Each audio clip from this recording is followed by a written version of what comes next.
Voici la Cour des comptes de la République démocratique du Congo, institution supérieure de contrôle des finances et des biens publics, qui tire son existence de l'actuelle Constitution de la République en son article 178 alinéa 1er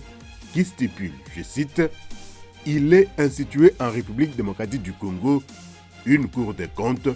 fin de citation. Mais l'existence de la Cour des comptes remonte également à la période coloniale avec la charte coloniale du 18 octobre 1908 qui soumettait les finances publiques de la colonie du Congo belge à la vérification de la Cour des comptes du Royaume de Belgique. À l'accession du pays à l'indépendance,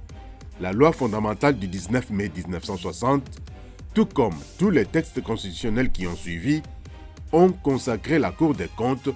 comme institution supérieure de contrôle des finances et des biens publics. Mais c'est seulement en 1987, avec la signature de 3 ordonnances-lois, d'abord l'ordonnance numéro 87-005 du 6 février 1987, fixant la composition, l'organisation et le fonctionnement de la Cour des comptes, puis l'ordonnance numéro 87-031 du 22 juillet 1987, réglementant la procédure devant la Cour des comptes, l'ordonnance numéro 87-032 du 22 juillet 1987 portant statut des magistrats de la Cour des comptes et enfin l'ordonnance numéro 87-275 portant organigramme de la Cour des comptes que cette institution a commencé à fonctionner effectivement. La Cour des comptes fonctionne sous sa forme actuelle avec un siège dirigé par un premier président, un parquet général dirigé par un procureur général, comprenant 2 organes en l'occurrence, le Conseil supérieur de la Cour des comptes, organe de gestion de la carrière des magistrats, exerçant un pouvoir disciplinaire sur ces derniers, et les différentes formations qui sont délibérantes et consultatives depuis la promulgation de la loi organique numéro 18/024 du 13 novembre 2018 portant composition, organisation et fonctionnement de la Cour des comptes. Cette Cour a pour mission principale de s'assurer du bon emploi des fonds publics et d'en informer les citoyens,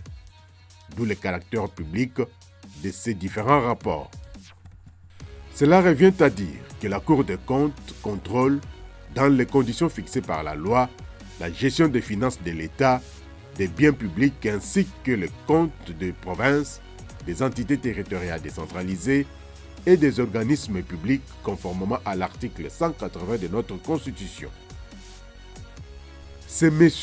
Jimmy Munganga Ngwaka, premier président de la Cour des comptes qui préside aujourd'hui aux destinées de cette institution. M. Salomon Toudiéché en est le procureur général près cette Cour. Il exerce les fonctions du ministère public près la dite Cour. En tant que tel, il est le chef du parquet général. Il est ainsi assisté dans cette tâche par des premiers avocats généraux et des avocats généraux. Par ailleurs, la Cour des comptes dispose des compétences matérielles, territoriales et personnelles. Matériel en ce sens que cette Cour dispose d'un pouvoir général et permanent de contrôle des finances publiques, des biens et des comptes du pouvoir central, des provinces, des entités territoriales décentralisées, des organismes auxiliaires au pouvoir public et autres. La compétence territoriale s'explique par le fait que cette Cour est une juridiction financière ayant compétence sur toute l'étendue du territoire national. Enfin, la compétence personnelle existe par le fait que sont justiciables devant cette Cour tous les contrôleurs budgétaires, les comptables publics, les ordonnateurs et tout autre responsable ou agent des entreprises publiques, des établissements ou des organismes publics. Les missions de la Cour des comptes se résument au jugement des comptes des comptables publics, principaux assignataires des recettes et des dépenses, au contrôle de la régularité, de l'efficience et de l'efficacité de la gestion, à l'évaluation des politiques, programmes et actions publiques mises en œuvre par les autorités publiques à tous les niveaux de l'État, au conseil et à l'assistance du président de la République, du pouvoir législatif,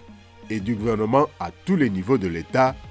à la certification de la régularité, de la sincérité et de la fidélité des comptes du pouvoir central, des provinces et autres entités territoriales décentralisées,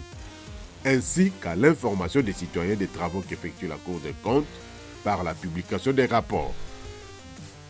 Il convient de souligner que la Cour des comptes contribue par ses missions de vérification et de contrôle de conformité à l'amélioration de la gouvernance financière et au respect strict des principes de reddition des comptes. Elle soumet au président de la République, au Parlement et au gouvernement un rapport assorti des recommandations sur les résultats de ses travaux. À ce sujet, la Cour des comptes vient de publier en date du 12 janvier 2023 un référé relatif aux observations récurrentes sur la gestion des finances publiques. Rapport disponible sur son site internet www.courdescomptes.cd ou au numéro 13 de l'avenue Comité urbain dans la commune de La Gombe à Kinshasa. Cette institution supérieure de contrôle des finances publiques de la RDC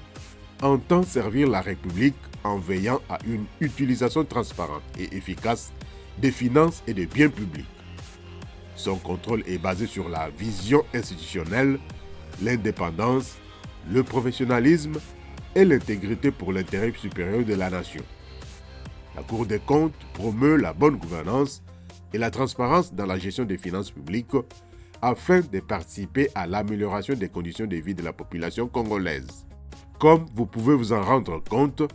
la Cour des comptes est la sommité du contrôle supérieur des finances publiques, mais aussi le creuset de la bonne gouvernance publique en République démocratique du Congo.